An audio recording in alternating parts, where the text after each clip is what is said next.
판결을 선고하겠습니다. 특별검사가 제출한 공소장에 기재된 피고인에 대한 죄명은 특수공무집행 방해죄, 허위공문서 작성죄, 허위작성 공문서 행사죄, 대통령 기록물 관리에 관한 법률 위반죄, 공용서류 손상죄, 직권남용 권리행사 방해죄, 대통령 등의 경호에 관한 법률 위반 교사죄 및 범인 도피 교사죄입니다. 공소사실의 요지는 다음과 같습니다. 국무위원 심의권 침해 관련 직권남용 권리행사 방해 범행 부분입니다. 피고인은 2024년 12월 3일 22시경을 기하여 대한민국 전역에 비상계엄을 선포하기에 앞서 같은 날 20시경 국무총리 한덕수, 외교부 장관 조태열, 통일부 장관 김영호, 법무부 장관 박성재, 행정안전부 장관 이상민만을 대통령실로 불러 비상계엄 선포 계획을 알렸습니다. 그 다음에 국무회의 의사 정족수를 채우기 위해 국무위원들을 추가로 소집하면서 나머지 13명의 국무위원들 중 자신이 임의로 선정한 기획재정부 장관 최상목, 농림축산식품부 장관 송미령, 보건복지부 장관 조규홍, 중소벤처기업부 장관 오영주, 국토교통부 장관 박상우, 산업통상자원부 장관 안덕근 등 6명에게만 연락하여 이유는 알려주지 않은 채 대통령실로 오도록 지시하고 이 6명 중 최상목, 송미령, 조규홍, 오영주가 대통령실에 도착하여 국무회의 정족수인 11명이 채워지게 되자 회의를 종료하고 22시 27분경 비상계엄을 선포하였습니다. 그럼으로써 출석하라는 연락을 받지 못한 교육부 장관 이주호, 과학기술정보통신부 장관 유상임, 국가보훈부 장관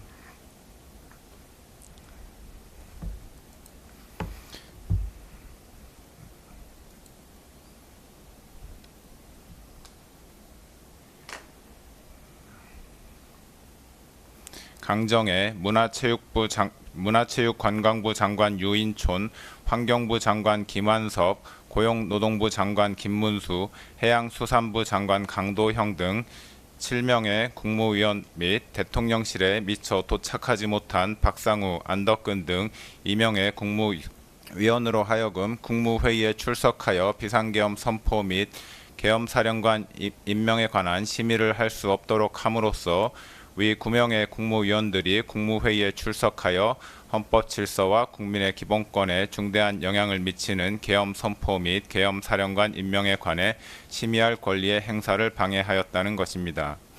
비상계엄 선포 문서 사후 작출 관련 허위 공문서 작성 및 행사 범행 부분입니다. 2024년 12월 3일 비상계엄 선포를 위해 국무위원 등이 모인 자리에서는 피고인이 국방부 장관 김용현으로부터 비상계엄의 선포를 보고받는 과정에서 국무총리 한덕수를 거치지 아니하였을 뿐만 아니라 피고인의 일방적 비상계엄 선포 후 대통령실 직원이 국무위원들에게 비상계엄 관련 문서에 서명을 요구하였지만 국무위원들이 서명을 거부하여 헌법상 대통령의 국법상 행위에 대한 문서주의 및 부서 제도가 기능하지 못하였습니다. 그 후 대통령 비서실 부속실장 강의구는 2024년 12월 6일경 대통령, 국무총리, 국방부 장관의 서명란이 기재된 2024년 12월 3일자 비상계엄 선포문 표지를 작성하였고 그 뒤에 국무총리 한덕수에게서 전달받은 비상계엄 선포문을 첨부하여 2024년 12월 3일자 비상계엄 선포문을 만든 후 국무총리 한덕수와 국방부 장관 김용현으로부터 부서를 받은 다음 12월 7일 피고인에게 보고를 하였습니다. 피고인은 이 비상계엄 선포문에 대통령란에 서명을 하여 강의구 부속실장에게 전달하였고 강의구 부속실장은 이 비상계엄 선포문을 대통령 비서실 부속실에 보관하였습니다. 이로써 피고인은 강의구, 한덕수, 김용현과 공모하여 마치 대통령의 국법상 행위인 12월 3일 비상계엄 선포가 국무총리와 국방부 장관이 계엄 선포 전 부서한 문서에 의하여 이루어진 것처럼 보이게 하거나 비상계엄 선포 관련 탄핵 또는 수사 절차 등에 행세할 목적으로 그 직무에 관하여 대통령이 서명하고 국무총리와 국방부 장관이 부서한 2024년 12월 3일자 비상계엄 선포문을 허위로 작성하고 그 무렵 이를 대통령 비서실 부속실에 보관하는 방법으로 행사하였다는 것입니다. 비상계엄 선포문 등 피해기 관련 대통령 기록물 관리에 관한 법률 위반, 공용서류 손상 범행 부분입니다. 피고인이 위와 같이 대통령이 서명하고 국무총리와 국방부 장관이 부서한 2024년 12월 3일자 비상계엄 선포문을 허위로 작성한 후 수사기관에 비상계엄 관련한 사건에 대한 수사가 본격적으로 진행되자 한덕수 국무총리는 12월 8일 강의구 부속실장에게 전화하여 위 문건에 자신이 서명한 것을 없었던 것으로 하자고 하였습니다. 피고인은 2024년 12월 10일경 강의구로부터 위와 같은 한덕수의 말을 보고받자 총리의 뜻이 그렇다면 그렇게 해라 라고 강의구에게 말하여 허위로 작성된 위 2024년 12월 3일자 비상계엄 선포문을 폐기할 것을 승인하였습니다. 이에 강의구가 위 문서를 문서 3단계에 넣어 파쇄하는 방법으로 폐기함으로써 피고인은 한덕수, 강의구와 공모하여 무단으로 대통령 기록물인 동시에 공무소에서 사용하는 서류인 위 비상계엄 선포문을 손상하였다는 것입니다. 비상계엄에 따른 정치적, 사법적 위기 타개를 위한 허위 공보 관련 직권남용 권리 행사 방해 범행 부분입니다. 2024년 12월 4일 비상계엄 해제 발표 이후 국회와 언론에서는 피고인의 비상계엄 선포 행위는 실체적, 절차적 요건을 갖추지 못한 것으로 위헌, 위법적 행위에 해당하고 탄핵 사유에 해당한다는 문제 제기가 지속되었고 검찰, 공수처, 경찰 등 수사기관이 피고인과 공범들에 대해 내란죄 등의 수사에 착수하였으며 나아가 야당 의원 191명이 대통령 탄핵 소추안까지 발의하는 상황에 이르는 등 국내외적으로 정치적, 사법적 위기에 처하게 되었습니다. 이에 피고인은 홍보수석실 해외 홍보비서관 겸 외신 대변인을 활용해 외신을 상대로 정당한 목적으로 적법한 절차에 따라 비상계엄을 선포하고 시행한 것처럼 거짓 홍보하여 국내외 부정적 여론을 무마하기로 마음먹고 2024년 12월 4일 오후경 해외 홍보비서관 겸 외신 대변인에게 전화하여 국회의원 과반수의 비상계엄 해제 요구 요건을 알고 있었지만 의원들의 국회 출입을 통제하지 않았다. 국회가 동의 여부를 판단할 수 있도록 국회의원의 본회의장 진입을 막지 않았다. 대통령으로서 헌정 파괴 세력으로부터 자유민주주의 헌법 질서를 지키기 위한 액션은 했지만 합헌적 틀 안에서 행동을 취했다. 현재 국정마비 상황을 일단 타개하고 질서를 회복하기 위한 것이 목표였다. 헌정질서 파괴의 뜻은 추호도 없었다.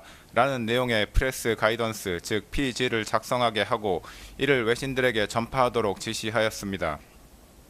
그러나 피고인이 지시한 PG의 내용은 허위의 사실이므로 외신 대변인에게는 피고인의 지시를 따를 의무가 없었는데도 피고인은 대통령실에 대한 지휘 감독 권한을 남용하여 외신 대변인으로 하여금 피고인이 알려준 허위의 사실을 PG로 작성하게 한 후 이를 외신 기자들에게 전달하게 하였고 외교부 부대변인에게도 위 PG를 보내주어 외신 기자들에게 전달하게 하였습니다. 이로써 피고인은 대통령 비서실의 업무를 총괄하고 소속 공무원을 지휘 감독하는 권한을 남용하여 외신 대변인으로 하여금 의무 없는 일을 하게 하였다는 것입니다. 내란 수사 대비 관련 대통령 등의 경호에 관한 법률 위반 교사 범행 부분입니다. 2024년 12월 4일 비상계엄 해제 이후 검찰, 공수처, 경찰 등 수사기관이 내란 등 혐의와 관련하여 피고인과 국군 방첩사령관 여인형, 수도방위사령관 이진우, 육군 특수전사령관 각종근 등에 대한 수사에 착수하였다는 사실이 대대적으로 언론에 보도되었습니다. 그러자 피고인은 2024년 12월 7일 군 사령관들에게 지급한 비화폰을 관리하는 경호처 차장 김성훈에게 전화하여 경호처의 비화폰 관리 담당자로 하여금 여인형, 이진우, 곽종근이 사용하는 비화폰 단말기의 통화 기록 등 정보를 수사기관이 볼 수 없도록 조치하게 하라고 지시하였습니다. 피고인으로부터 지시를 받은 김성훈은 같은 날 경호처에서 김모 지원본부장에게 전화하여 여인형, 이진우, 곽종근이 사용하는 비화폰 단말기의 통화 기록 등 정보를 수사기관이 볼 수 없게 조치하라고 지시하였습니다. 이로써 여인형 등이 사용하는 비화폰 단말기의 통화 기록 등 정보를 수사기관이 볼 수 없도록 하기 위하여 경호처 차장 김성훈으로 하여금 지원본부장을 상대로 직권을 남용하도록 교사하였다는 것입니다. 2024년 12월 30일자 체포 및 수색영장 등 재판 집행 관련 특수공무집행 방해, 직권남용 권리행사 방해 및 범인 도피 교사 범행 부분입니다. 2024년 12월 4일 비상계엄이 해제된 후 검찰, 공수처, 경찰에서는 내란 혐의와 관련하여 피고인 및 공범자들에 대한 수사에 착수하였습니다. 공수처는 2024년 12월 16일경부터 2024년 12월 26일경까지 피고인에게 출석 요구서를 3회 발송하였으나 피고인은 출석 요구에 응하지 아니하였고, 결국 법원은 2024년 12월 30일경 피고인에 대한 체포영장과 수색영장을 발부하였습니다.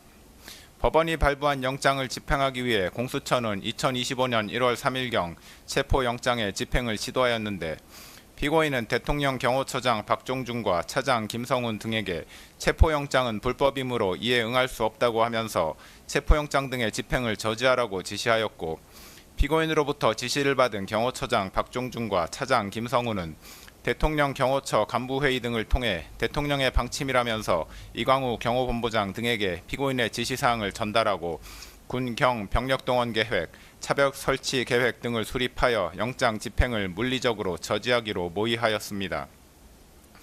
2025년 1월 3일 영장 집행이 개시되자 박종준, 김성훈 등은 대통령 경호처에 배속된 제55 경비단과 제33 군사경찰 경호대에 연락하여 병력 지원을 요청하고 대통령 경호처 소속 공무원 등을 동원하여 공관촌 1정문에서부터 대통령 관저 앞에 이르기까지 대형 버스 등을 차벽으로 설치하여 3중의 저지선을 구축하고 차벽 주변에 대통령 경호처 소속 공무원 등으로 하여금 인간 스크럼을 짜게 하는 등의 방법으로 영장 집행 담당 공무원 등의 대통령 관저 진입을 저지하고, 그 과정에서 공수처 소속 검사, 수사관 등 영장 집행 담당 공무원을 가로막고 붙잡고 밀치는 등의 유형력을 행사하였습니다.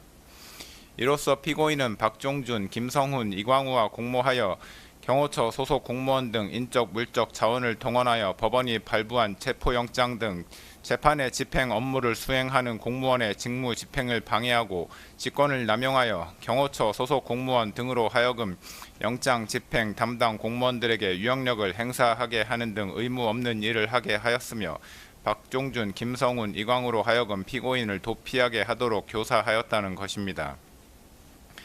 2025년 1월 7일자 체포 및 수색영장 등 재판 집행 관련 직권남용 권리행사 방해 범행 부분입니다. 1차 체포영장의 집행 저지 이후 경호처장 박종준이 2025년 1월 10일경 특수공무집행 방해 등 혐의로 경찰 조사를 받는 과정에서 사직서를 제출하였고, 사직서가 수리되어 김성훈 차장이 처장 직무대행직을 맡게 되었습니다.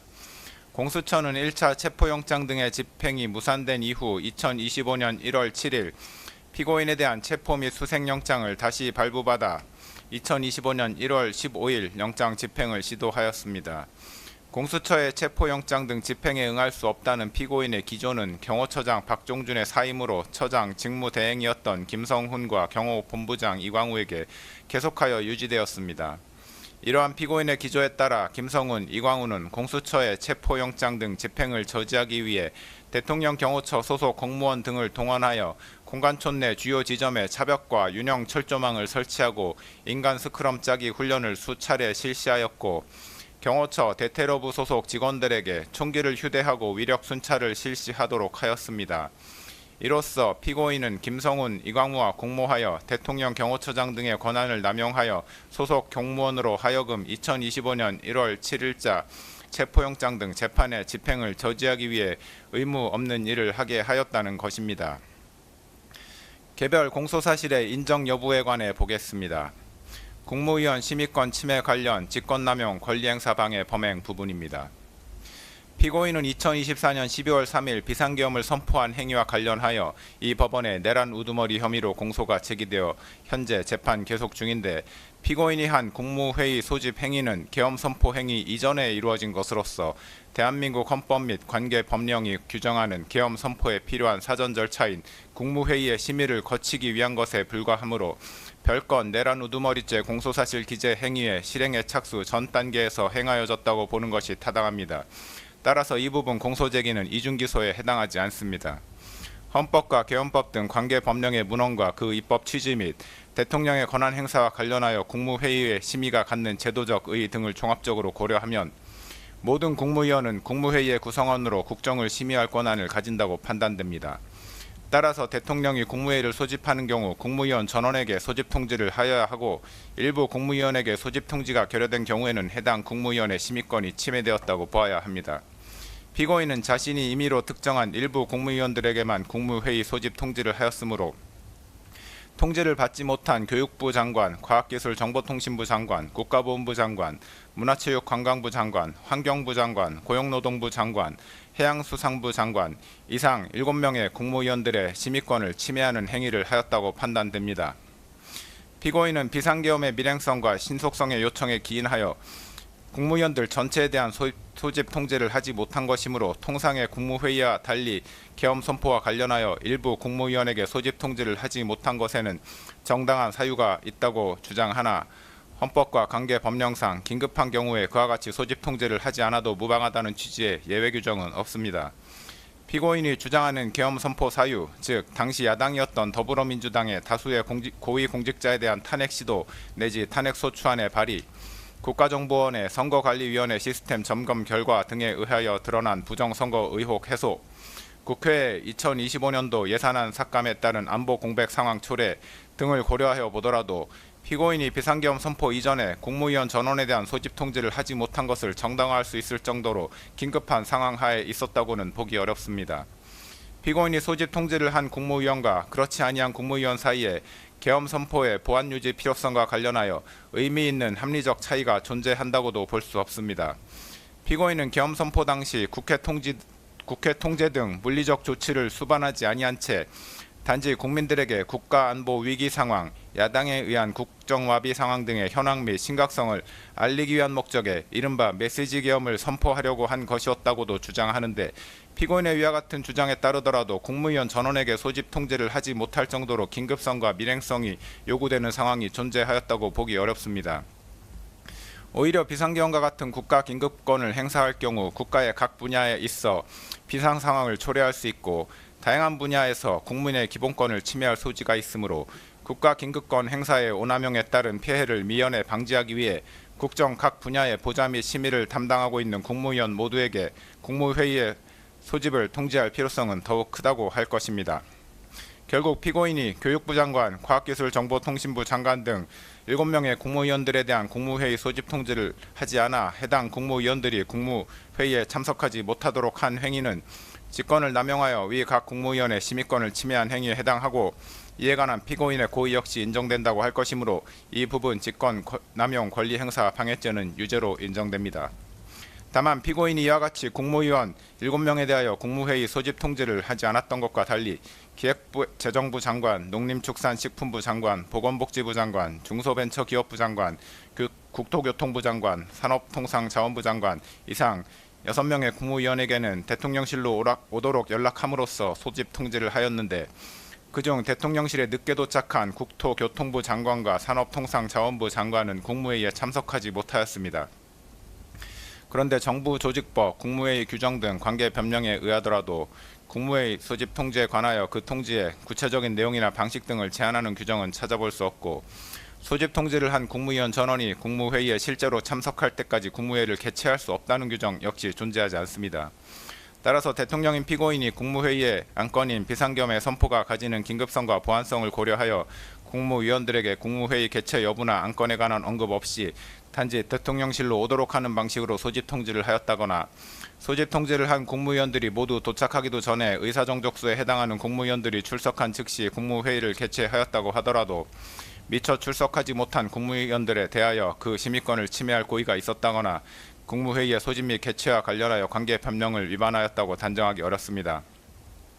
그렇다면 이 부분 공소사실 중 국토교통부 장관과 산업통상자원부 장관의 2명에 대한 공소사실은 범죄 증명이 없는 경우에 해당하여 무죄라고 할 것입니다.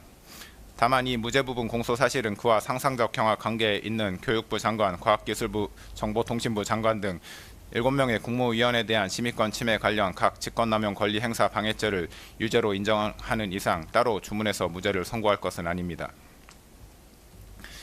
사후부서 관련 허위 공문서 작성 및 행사, 대통령 기록물 관리에 관한 법률 위반, 공용 서류 손상 범행 부분입니다. 이 부분 공소사실에 기재된 강희구 대통령실 부속실장이 작성한 문서는 비상계엄 선포라는 제목 아래에 2024년 12월 3일 22시 00분 부로 비상계엄을 선포한다는 내용이 기재되어 있고, 그 밑에 대통령의 서명, 작성일자 2024년 12월 3일 국무총리와 국방부 장관의 부서로 구성되어 있습니다. 문서의 기재 형식과 내용에 비추어 보면 이 문서는 작성 권한 있는 공무원인 피고인이 서명의 방식으로 결재함으로써 성립된 문서에 해당합니다. 또한 이 문서는 2024년 12월 3일 비상계엄 선포 전에 일부 국무위원들에게 배포되었던 부서문이 첨부되지 않은 비상계엄 선포문과는 별개의 독립된 역할과 성격을 가진 문서로서 비상계엄 선포문과 함께 계엄 선포와 관련하여 작성되는 문서에 해당한다고 판단됩니다. 이러한 문서의 기재 형식과 내용, 과거 비상계엄 선포와 관련하여 작성되었던 문서와의 형식적, 내용적 유사성, 관련자들의 진술 내용 등을 종합하여 보면 강희구 부속실장은 12.3 비상계엄이 헌법 제82조에서 정한 비상계엄 선포를 위한 절차적 요건을 갖추었다는 점을 증명하기 위하여 문서를 기한하였고, 피고인 스스로도 이 문서가 비상계엄 선포에 관하여 국무총리와 관계 국무위원회 부서를 받은 문서라는 점을 인식하면서 문서에 서명하였다고 할 것이므로 위 문서는 피고인이 그 직무에 관하여 작성한 공문서라고 보는 것이 타당합니다.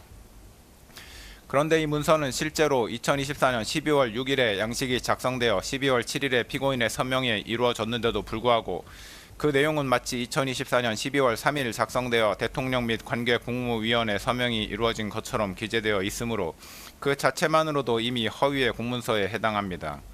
또한 이 문서의 내용은 대통령인 피고인이 비상계엄 선포 당일인 2024년 12월 3일 관계 국무위원인 국방부 장관과 국무총리의 부서 및 피고인의 결재를 거쳐 문서로서 계엄을 선포한 것처럼 기재되어 있는데, 실제로는 피고인이 계엄을 선포하기 전에 관계 국무위원회 부서가 이루어지지 않았으므로 이 점에서도 이 문서의 내용은 허위입니다.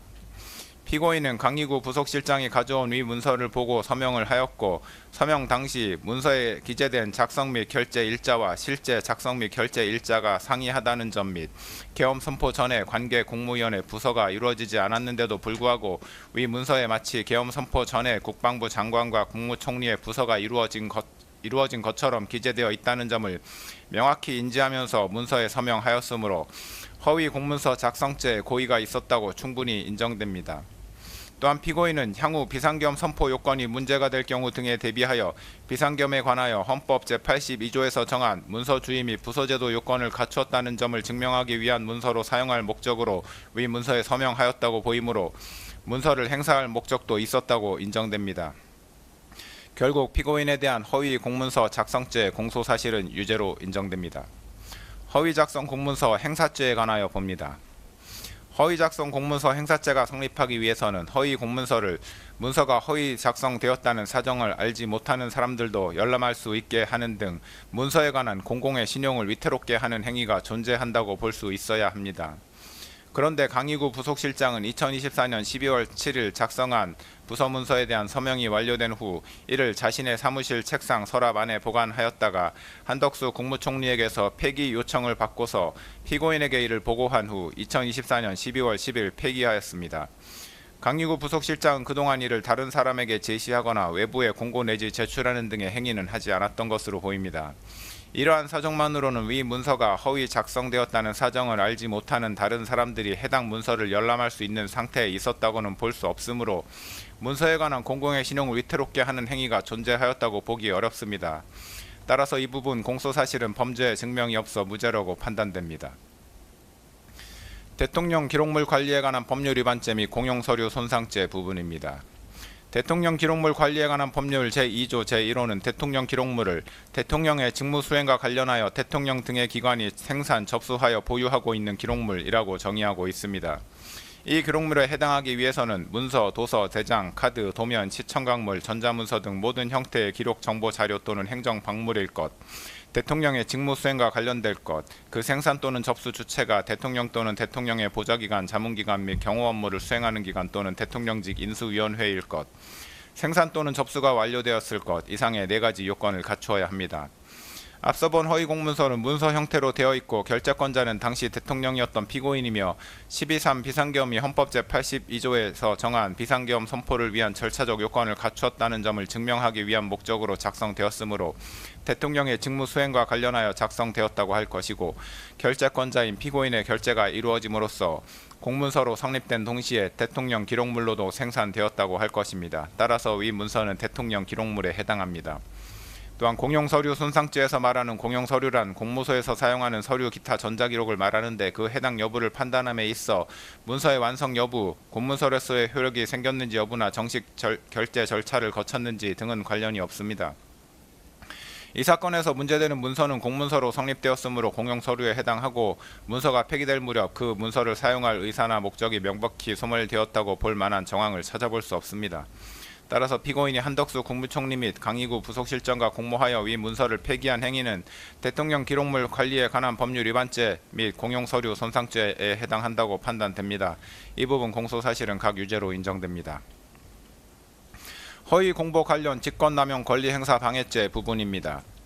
피고인이 2024년 12월 4일 하모 해외 홍보 비서관 겸 외신 대변인에게 전화하여 국회의원 과반수의 비상계엄 해제 요구 요건을 알고 있었지만 의원들의 국회 출입을 통제하지 않았다. 국회가 동의 여부를 판단할 수 있도록 국회의원의 본회의장 진입을 막지 않았다.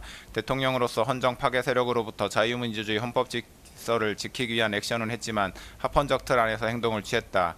현재 국정화비 상황을 일단 타개하고 질서를 회복하기 위한 것이 목표였다. 헌정질서 파괴의 뜻은 추호도 없었다. 라는 내용의 피지를 작성하게 하고 이를 외신에 전파하도록 지시한 사실 및 이 지시를 받은 해외 홍보 비서관이 그 내용대로 피지를 작성한 후 이를 외신 기자들에게 전달하였고, 외교부 부대변인에게도 피지를 보내주어 외신 기자들에게 전달하게 한 사실은 인정됩니다.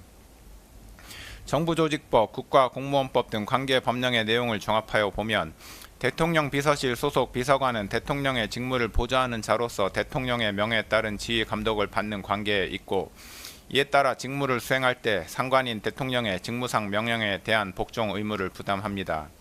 특별검사는 공소사실에서 대통령 비서실 소속 비서관에게는 사실에 터잡아 업무를 수행하여야 할 의무가 있으므로 대통령이 해외 홍보 비서관에게 허위 내용의 피지를 작성하여 외신에 전달하도록 한 행위는 대통령으로서의 직권을 남용하여 비서관에게 의무 없는 일을 하게 한 것이라고 하였으나, 관계법령에 의하더라도 대통령 비서실 소속 비서관이 사실에 터잡아 업무를 수행하여야 할 의무가 있다고 볼 만한 근거 규정은 찾을 수 없고, 국민의 알 권리에 관한 헌법 규정 등에 의하더라도 대통령 비서실 소속 비서관의 그러한 의무가 도출된다고는 볼 수 없습니다.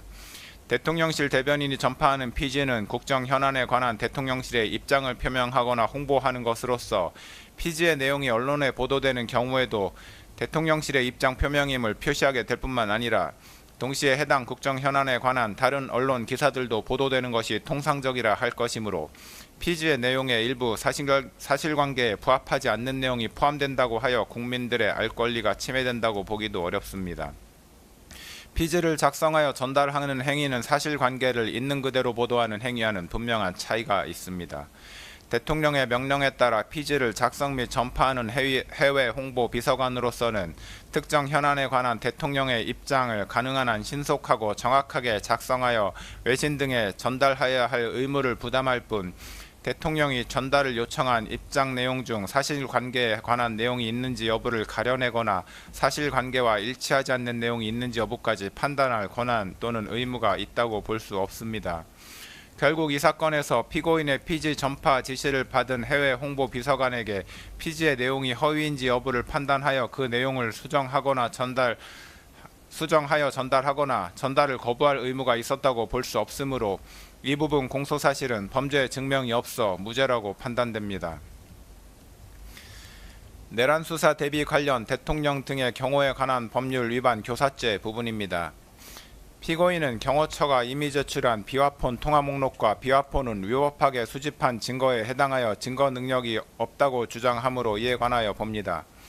비화폰과 비화폰 통화 목록은 일반인에게 알려지지 아니한 것으로서 그 내용이 누설되면 국가 안전 보장에 명백한 위험을 초래할 우려가 있다는 점에서 군사기밀보호법에서 정하는 군사기밀에 해당함은 분명하고 피고인이 사용한 비아폰과 피고인의 비아폰 통화 목록은 대통령이 업무와 관련하여 생산한 기록정보, 자료 내지 물품이라고 볼 수 있으므로 대통령 기록물법에서 정하는 대통령 기록물에 해당합니다. 그런데 군사기밀보호법은 수사기관의 군사기밀에 대한 압수수색 검증 자체를 제한하고 있지는 않고 압수된 군사기밀의 사후 처리와 관련된 내용만을 정하고 있을 뿐입니다. 대통령 기록물법 역시 수사기관의 대통령 기록물에 대한 압수수색 검증 자체를 제한하고 있지 않으며 압수된 대통령 기록물의 사후 처리와 관련된 내용도 정하고 있지 않습니다. 그렇다면 수사기관이 적법하게 발부받은 법원의 압수수색 검증 영장에 따라 군사기밀과 대통령 기록물을 압수하는 것이 군사기밀보호법과 대통령 기록물법에 위반된다고 볼 수는 없습니다. 경찰청, 국가수사본부, 비상계엄특별수사단, 이하 경찰특수단이라 합니다. 은 2025년 4월 9일 서울 서부지방법원 판사에게서 적법하게 압수수색 검증 영장을 발부받아 경호처와 협의를 거친 후 경호처가 소유, 소지 또는 관리하는 비아폰 및 비아폰 통화 목록을 압수하였고 압수 이후 군사기밀보호법에서 정한 군사기밀의 사후 관리 규정을 위반하였다는 사정도 보이지 아니하므로 경호처가 경찰 특수단에 이미 제출한 비아폰 및 비아폰 통화 목록은 위법하게 수집된 증거에 해당하지 않습니다. 김성훈 경호처 차장의 직권남용에 관하여 봅니다. 국방부는 2024년 12월 6일 곽종근 특수전 사령관, 이진우 수도방위 사령관, 여인영 방첩사령관에 대하여 직무정지 처분을 하였는데 경호처장이 위 군사령관들에 대한 암호자재 취급 인가를 해제하지는 않았으므로 군사령관들에 대한 암호자재 취급 인가 자체는 여전히 유효하였다고 보입니다. 따라서 직무정지된 군사령관들이 곧바로 경호처의 비아폰을 반납하지 아니하였다고 하여 그 자체가 보안사고에 해당한다고 해석할 수는 없습니다. 김성훈 차장은 피고인과 군사령관들에 대한 수사가 본격적으로 시작되자 비아폰이 수사기관에 압수될 경우 피고인과 군사령관들 사이의 통화 기록이 확인될 것을 염려한 나머지 보안사고에 해당한다고 하면서 김모 지원본부장에게 비아폰 내 통화 기록 삭제 및 수사기관이 비아폰을 열어보지 못하도록 하는 조치를 할 것을 지시하였습니다. 김성훈 차장의 이러한 지시는 내란 우두머리 혐의 등으로 수사를 받고 있던 피고인의 사적 이익을 추구할 목적에서 이루어졌고 더욱이 지원본부장으로부터 그러한 조치가 증거인멸에 해당할 수 있다는 점을 여러 차례 보고받았으면서도 보안 조치를 종용하였는데 이는 수사기관의 적법한 수사활동을 방해하는 것입니다. 따라서 김성훈 차장은 국가공무원으로서 업무를 수행함에 있어 법령을 준수하여야 할 의무를 위반하였다고 판단됩니다.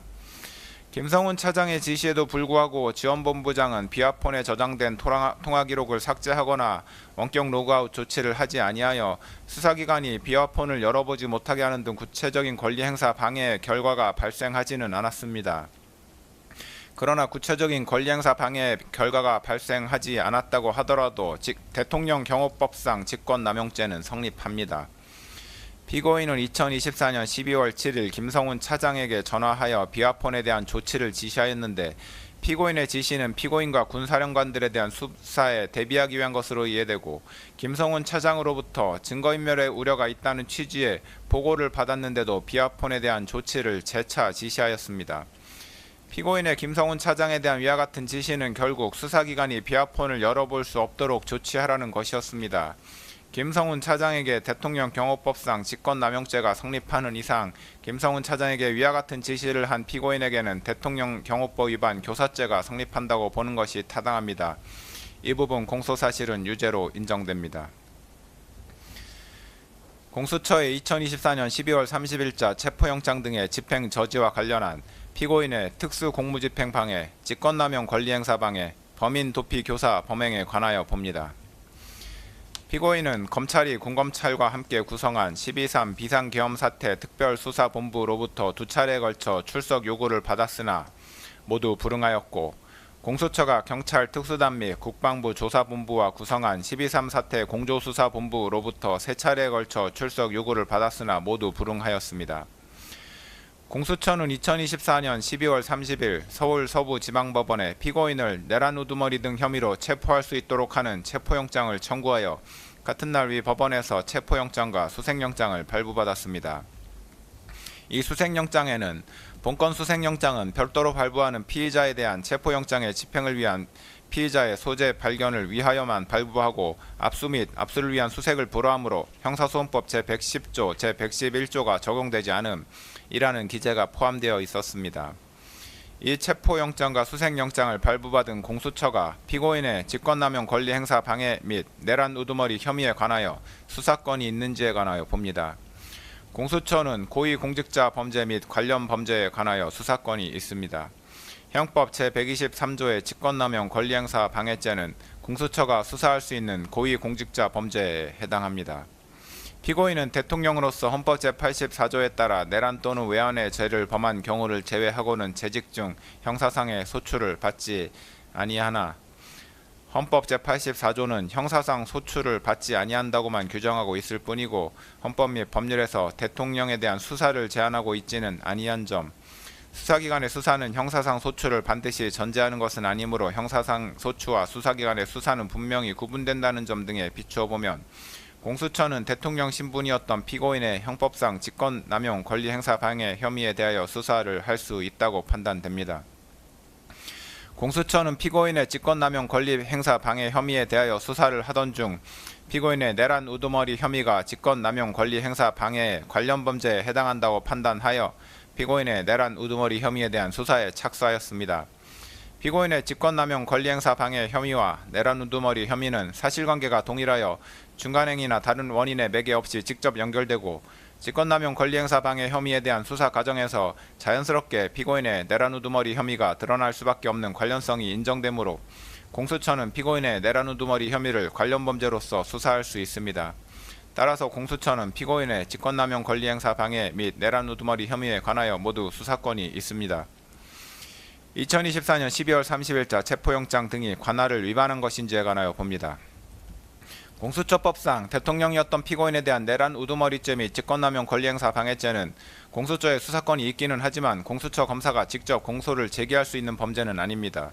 이 경우 공수처는 수사관계 서류와 증거물을 서울중앙지방검찰청 소속 검사에게 송부하여야 하는데 서울중앙지방검찰청이 공수처로부터 송부받은 사건을 반드시 서울중앙지방법원에 공소 제기해야 하는 것은 아닙니다.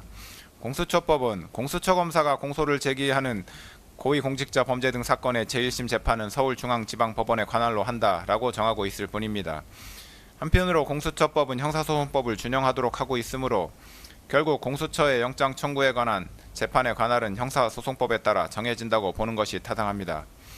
피고인의 내란 우두머리 및 직권남용 권리행사 방해 범행은 서울 용산구에 위치한 대통령실에서 이루어졌고 공수처가 피고인의 혐의 사실에 대하여 수사할 당시 피고인은 서울 용산구에 있는 대통령관저에서 거주하였으므로 형사소송법에 따라 서울 용산구를 관할하는 서울 서부지방법원의 형사소송법상 토지관할이 인정됩니다.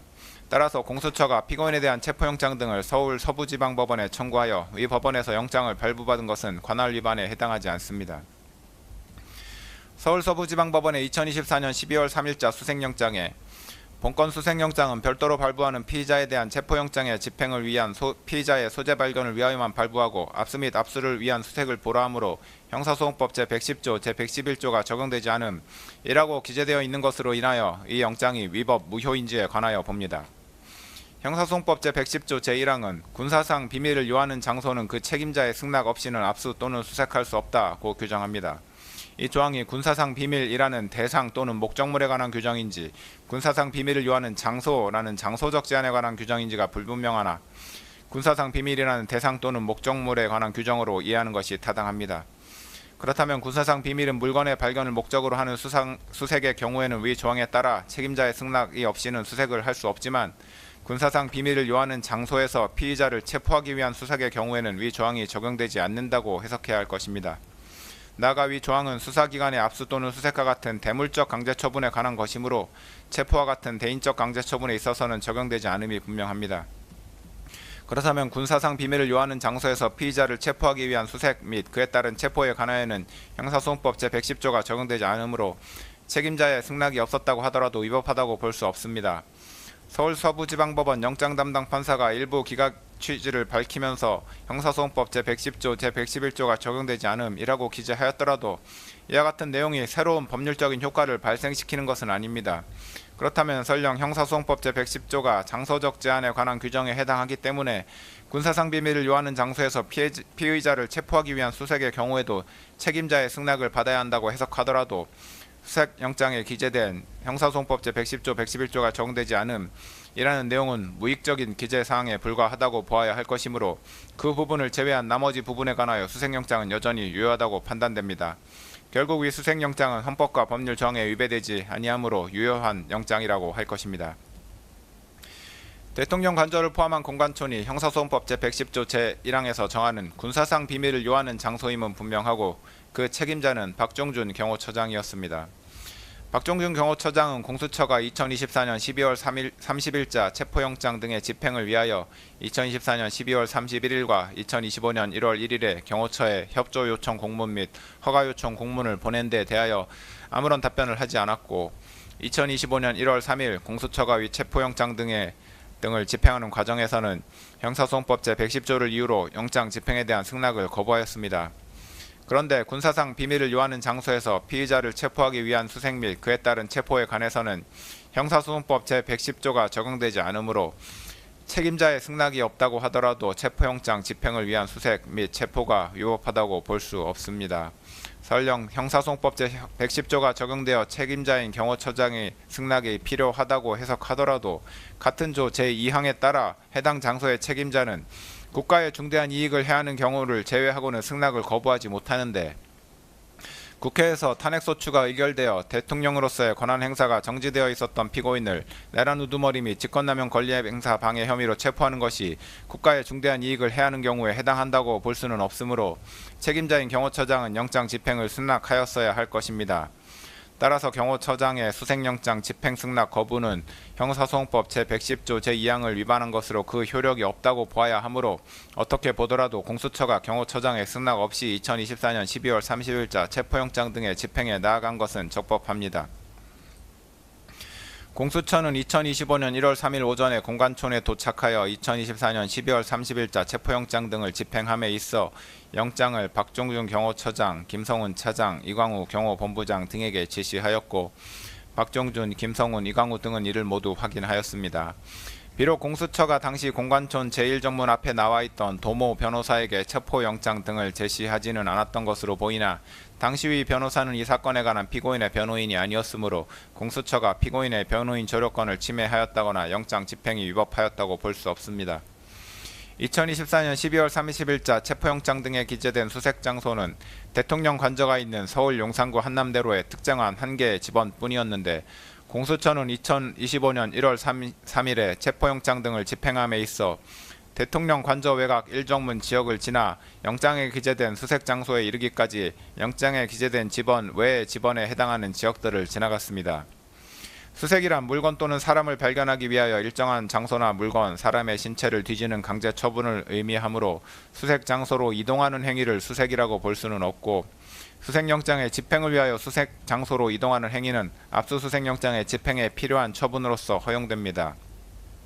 다만 집행의 목적을 달성하기 위한 필요 최소한도의 범위 내에서 그 수단과 목적에 비추어 사회통념상 상당한 행위여야 하는데 당시 공수처가 영장에 기재된 수색 장소로 이동하기 위해서는 대통령 관저 외곽 1정문 지역 등을 지날 수밖에 없었고 영장 집행 담당 공무원 등이 수색 장소로 이동하였던 것 외에 수색 장소에 기재되지 아니한 곳에서 수색 행위를 하였다는 정황은 보이지 않습니다. 따라서 영장 집행 담당 공무원 등이 수색 장소로 이동하기 위하여 수색영장에 기재되지 아니한 다른 지역을 통과한 행위는 수색영장 집행에 필요한 처분에 해당하여 적법합니다. 2024년 12월 30일자 체포영장 등을 집행하는 과정에서 영장 집행 담당 공무원 등은 공관촌 내에서 사진 또는 동영상을 촬영하여 체증을 하였습니다. 공관촌이 군사기지 및 군사시설보호법에서 정하고 있는 군사기지 또는 군사시설에 해당함은 분명합니다. 그런데 대통령 관저의 주둔지 부대장인 제55 경비단장은 수사기관에서 영장집행 담당 공무원 등의 출입을 허가하였다고 진술하였습니다. 또한 군사기지법에 따르면 군사기지 또는 군사시설의 촬영은 허용되지 않지만 관련 법조문의 해석상 수사기관이 수색영장의 집행에 필요한 처분으로서 촬영을 하는 것이 전면 금지된다고 볼 수는 없고 목적 달성에 필요 최소한의 범위 내에서 허용된다고 보입니다. 체증 영상 및 사진을 촬영한 주체는 수사기관이고 촬영 목적도 범죄 수사 및 재판 과정에서 증거로 사용하기 위한 것이었던 것으로 보이며 이로 인하여 군사기지 및 군사시설 보호에 어떠한 장애가 발생한 것으로 보이지도 않습니다. 체증 영상 및 사진의 공관촌의 전체적인 구조, 구체적인 경호 계획 등과 같은 높은 수준의 보안을 요하는 군사상 비밀이 촬영되지도 않았습니다. 이러한 사정들에 비춰보면 체증 영상 및 사진은 목적 달성을 위한 필요 최소한의 범위 내에서 촬영된 것으로 보이므로 군사기지법을 위반하였다고 볼 수 없습니다. 결국 영장집행 담당 공무원 등의 2024년 12월 30일자 체포영장 등 집행은 적법하였고 이 과정에서 촬영되고 이후 편집된 체증 자료 및 이러한 체증 자료를 제시하고 관련자들을 신문한 결과를 기재한 진술조서 등은 모두 적법하게 수집한 증거로 판단됩니다. 2024년 12월 30일자 체포영장 집행 전에 박종준 경호처장은 김성훈 차장, 경호처 각 본부장, 경찰관리관, 군사관리관 등과 함께 간부회의를 하면서 체포영장 등의 집행에 응할 수 없다는 방침을 밝혔고 김성훈 차장, 이광우 경호본부장 등과 함께 관저지역 침투에 대비하여 1, 2, 3차에 걸쳐 차벽을 설치한다는 내용의 차벽 설치 계획을 수립하고 차벽을 설치하였으며 제55 경비단, 제33 군사경찰 경호대 병력을 동원하라는 지시를 하였습니다. 이후 2025년 1월 3일 오전에 공수처에서 2024년 12월 30일자 체포영장 등을 집행하기 위해 공관촌 1정문에 도착한 후 1정문을 밀어서 공관촌 내부로 진입하자 박종준 경호처장은 김성훈 차장과 이광우 경호본부장에게 영장집행 담당 공무원 등의 공관촌 내 진입을 차단하라고 지시하였습니다. 박종준 경호처장 등의 지시에 따라 경호처 소속 공무원들은 차벽 설치 계획에 따라 마련된 1차, 2차, 3차 저지선에서 영장집행 담당 공무원 등에게 유역력을 행사하며 영장집행을 저지하였습니다. 결국 그날 영장집행에 나아갔던 공수처 검사들과 담당 공무원 등은 영장집행을 중단하고 복귀하였습니다. 이와 같이 박종균 경호처장, 김성훈 차장, 이광우 경호본부장은 이 부분 공소사실 기재 범행을 사전에 공모하였고 이러한 공모에 따라 영장집행 담당 공무원 등이 2024년 12월 30일자 체포영장 등을 집행하지 못하도록 경호처 소속 공무원들을 지휘하여 경호처 소속 공무원들이 영장집행 담당 공무원 등에게 유역력을 행사하도록 한 사실이 인정됩니다. 그리하여 박종준 경호처장, 김성훈 차장, 이광우 경호본부장은 공수처의 2024년 12월 30일자 체포영장 등의 집행을 방해하고 직권을 남용하여 경호처 소속 공무원들에게 의무 없는 일을 하게 하였으며 벌금형 이상의 범죄를 저지른 피고인을 도피하도록 한 것으로 판단됩니다.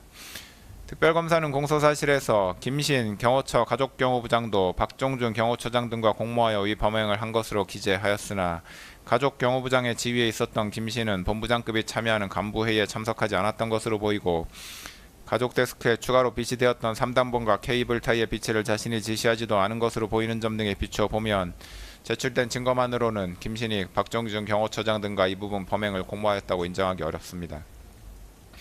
피고인은 2024년 12월 3일 비상계엄을 선포하고 그 다음날 비상계엄을 해제한 이후 공수처, 경찰청 국가수사본부, 검찰 등 수사기관이 대통령 관저에 대한 압수수색을 할 것을 염려하여 2024년 12월 8일 국방부 장관 공간에 대한 경찰 특수단의 압수수색영장 집행 당시 김성훈에게 압수수색에 응하지 말라고 지시하고 경찰 특수단 소속 수사관이 국방부 장관 공간에 출입한 사실을 보고받아 알게 되자 박종준 경호처장을 크게 질책하였습니다.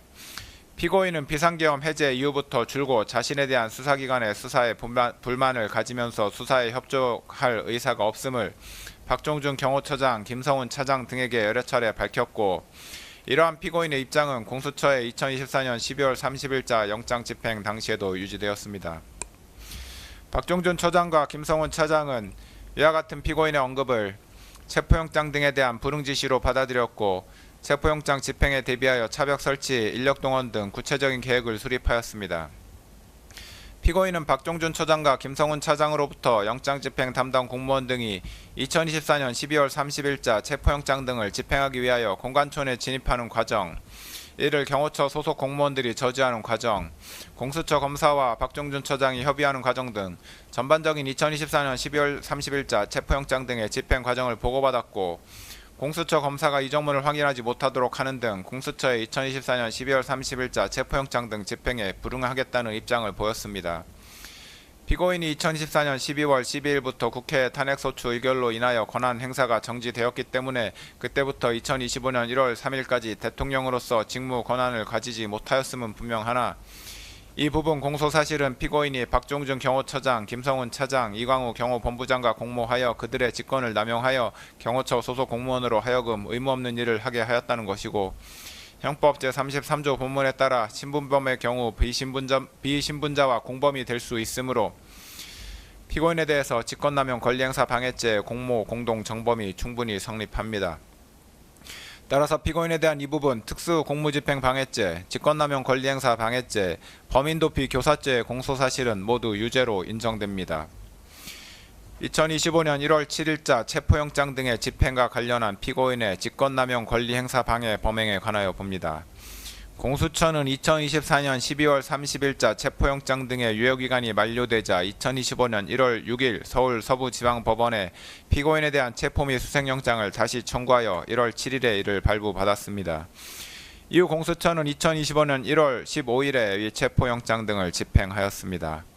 2025년 1월 7일자 체포영장 등을 집행하는 과정에서도 영장집행 담당 공무원 등은 사진 또는 동영상을 촬영하여 체증을 하였는데, 앞서 본 바와 같은 이유로 이러한 체증 영상 및 이를 제시하고 관련자들을 신문한 결과를 기재한 진술조서 등도 위법하게 수집된 증거에 해당하지 않습니다. 공수처는 2025년 1월 7일자 체포영장을 집행함에 있어서 당시 박종준 경호처장의 사직으로 인하여 경호처장 직무 대리로서 책임자의 지위에 있었던 김성훈 차장의 영장 집행에 관한 승낙을 받지 아니하였고, 영장 집행을 위하여 영장에 기재된 수색장소 이외의 지역들을 통과하였는데, 앞서 본 바와 같은 이유로 이러한 사정들로 인하여 영장 집행이 위법하였다고 볼 수는 없습니다. 2024년 12월 30일자 체포영장 등의 집행이 저지된 이후에도 박종준 처장, 김성훈 차장, 이광우 경호본부장 등 경호처 지휘부는 영장 집행에 응할 수 없다는 입장을 그대로 유지하였고, 박종준이 경호처장에서 사직한 이후 김성훈 차장과 이광우 경호본부장은 경호처 소속 공무원들에게 공수처의 영장 집행에 대해서 더욱 강경한 입장을 피력하면서 영장 집행에 대비하여 차벽 및 윤형 철조망 설치, 인간 스크럼 훈련, 총기 배치와 위력 순찰을 지시하였습니다. 이러한 업무들은 경호 업무와 관련 없는 것이므로 김성훈 차장과 이광우 경호본부장은 직권을 남용하여 경호처 소속 공무원으로 하여금 의무 없는 일을 하게 한 것으로 판단됩니다. 공수처의 수사에 응할 수 없다는 피고인의 입장은 2025년 1월 3일 공수처의 영장 집행이 저지된 이후에도 그대로 유지됐고, 피고인은 경호처 부장급 직원들과 가진 오찬 행사에서 위력 순찰 등을 지시하였으며, 이에 따라 김성훈 차장과 이광우 경호본부장은 경호처 대테러 부장에게 실제로 위력 순찰을 지시하였습니다.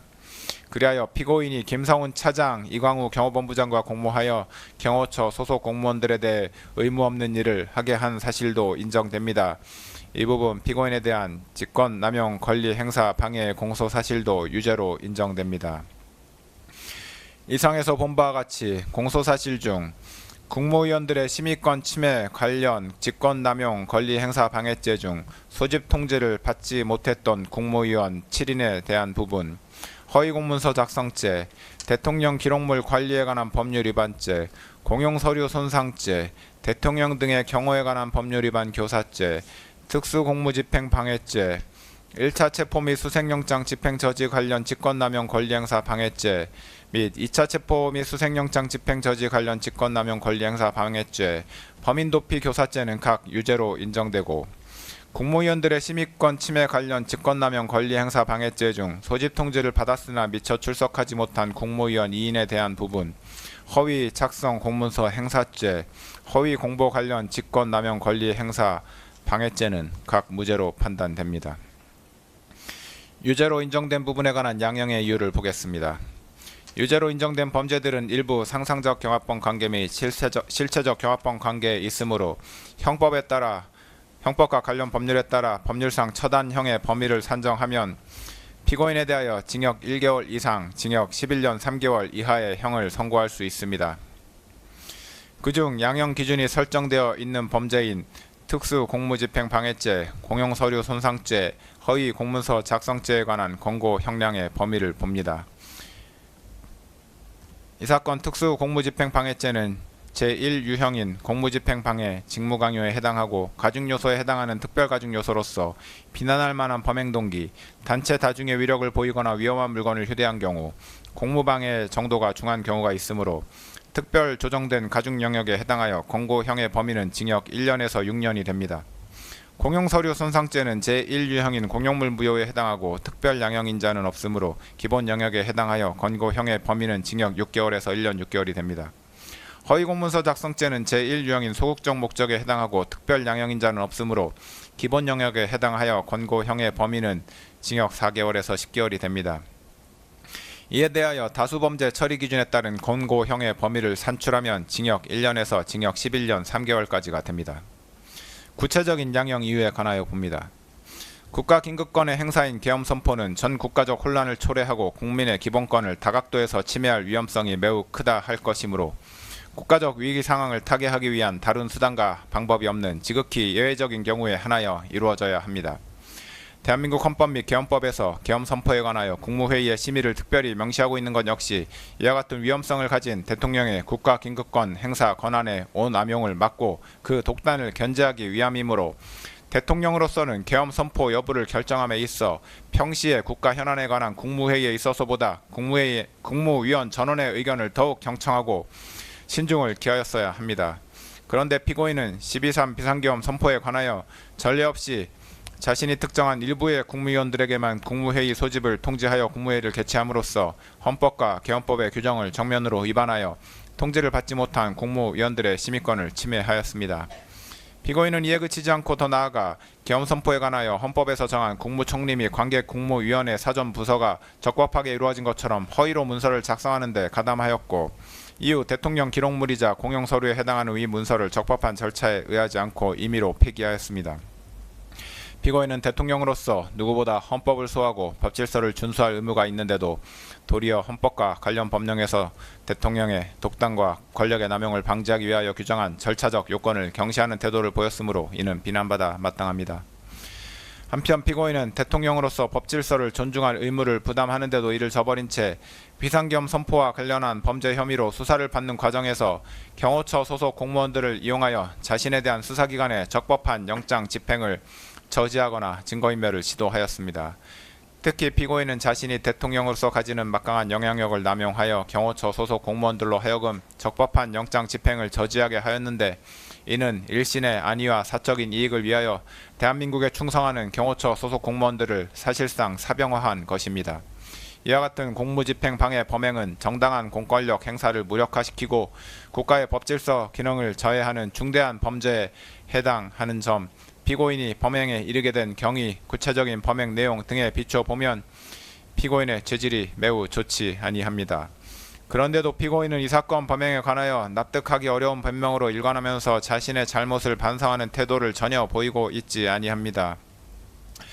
이와 같은 점들에다가 당시 대통령이었던 피고인의 이 사건 범행으로 인하여 훼손된 법치주의를 바로 세울 필요성이 있는 점 등을 더하여 볼 때 피고인에게는 그 죄책에 상응하는 엄중한 처벌이 필요합니다.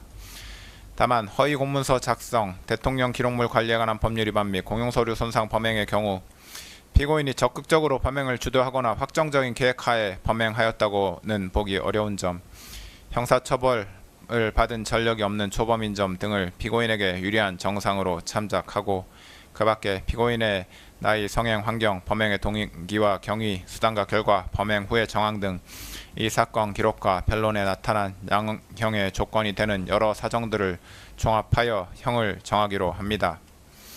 이상의 이유로 다음과 같이 판결을 선고합니다. 피고인 일어서십시오. 주문. 피고인을 징역 5년에 처한다. 이 사건 공소사실 중 허위 작성 공문서 행사의 점 및 허위 공보 관련 직권남용 권리 행사 방해의 점은 각 무죄. 피고인은 이 판결에 불복이 있으면 오늘부터 7일 이내에 이 법원에 항소장을 제출하여 항소할 수 있습니다. 이상으로 판결 선고를 마쳤습니다. 피고인은 퇴정하십시오.